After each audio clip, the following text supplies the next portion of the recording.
A Southside Home Depot is at the center of growing community frustration. Customers and neighbors say the store has become a magnet for migrant loitering and harassment. Some residents tell us they no longer feel safe visiting this store. They're calling on the city and on Home Depot to step in. Our Tia Ewing has more. Well, Scott and Dawn, it's not unusual, right, to see people outside Home Depot looking for work, but customers and neighbors say the crowds have grown significantly, now fueled by an influx of migrants. They say it's turned shopping and even just walking down 87th Street right near the Dan Ryan chaotic. Over the weekend, this was a scene outside the Home Depot in Princeton Park on Chicago's South Side, and it's drawing a growing concern. Complaints are pouring in from customers and neighbors who say they're being harassed by groups of alleged migrants crowding the parking lot. This video shows dozens of people gathered near the entrance, many of them customers say approaching cars and following people into the store in hopes of getting work. You see the police car right there? You see that? Yo, shout out to Chicago. Double whammy.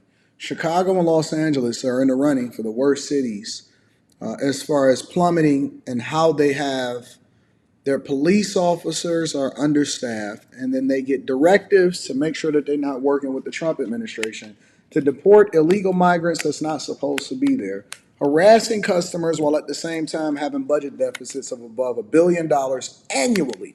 $1 billion annually. People are leaving the city en masse, and more importantly, businesses are basically being destroyed as a result of liberal policies and being sanctuary cities. You cannot get any worse than what you see happening in real time and the drive for these cities to ultimately become bankrupt and to be sanctuary cities for the worst of the worst. I was telling people on the Millionaire Morning Show that if you are a conservative and you don't believe in handouts and you pay your property taxes and you vote a certain type of way, then you probably should get the exit to the door.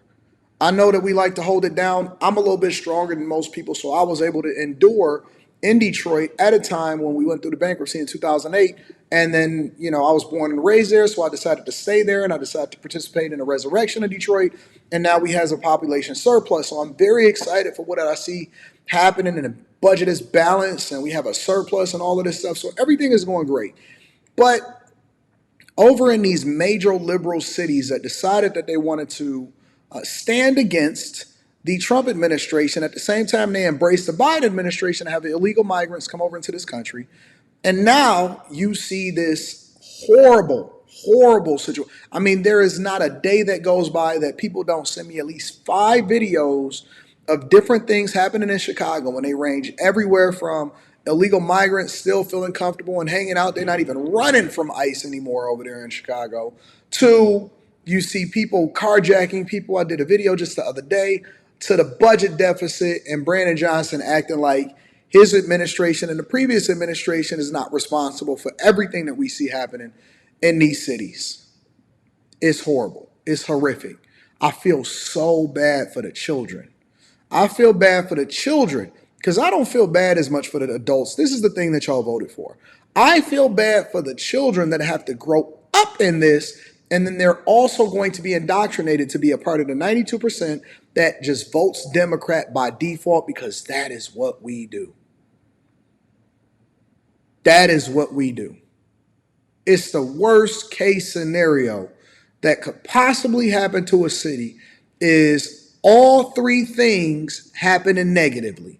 They're embracing liberal policies, they're running businesses out, and they're raising taxes against the people to plug the deficit that they cannot and will not control. Meanwhile, they absolutely positively was against Trump and Elon Musk for auditing the federal government and getting our finances in order. Let's continue.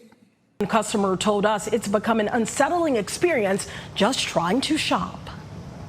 The man, 4, 5, 6, and they're asking you, can I clean your car? Can I wash your windshield? And even when you coming out, they like waving their hands for you to stop, like you've just hit them or something.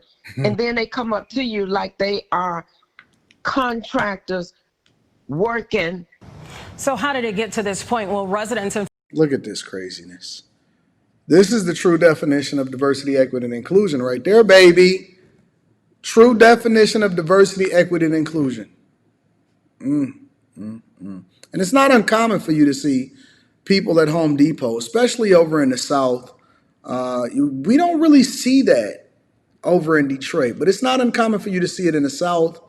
And I'm guessing in the Midwest too, of workers standing out in front of Home Depot waiting to get work and for, contractors to come and pick them up and all of this stuff. But this is what's happening. Former employees say the issue escalated after Texas Governor Greg Abbott began sending migrants to Chicago. And since then, neighbors say trash has piled up. A street food vendor has taken over the sidewalk. People feel unsafe, and little, if anything, has been done to address this. A former Home Depot employee just Look at this.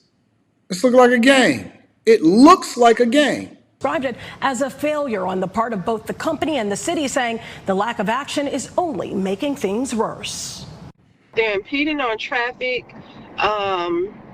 They're outside. It's just so many of them where, to me, it's unsafe.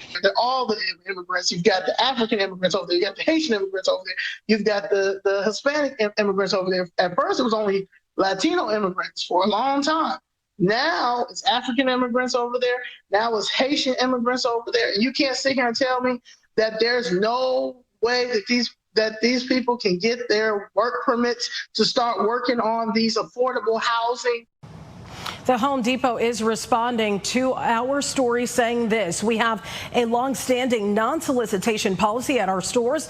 Our top priority is the safety of our associates and customers, and we invest significant resources in making sure they can work and shop safely.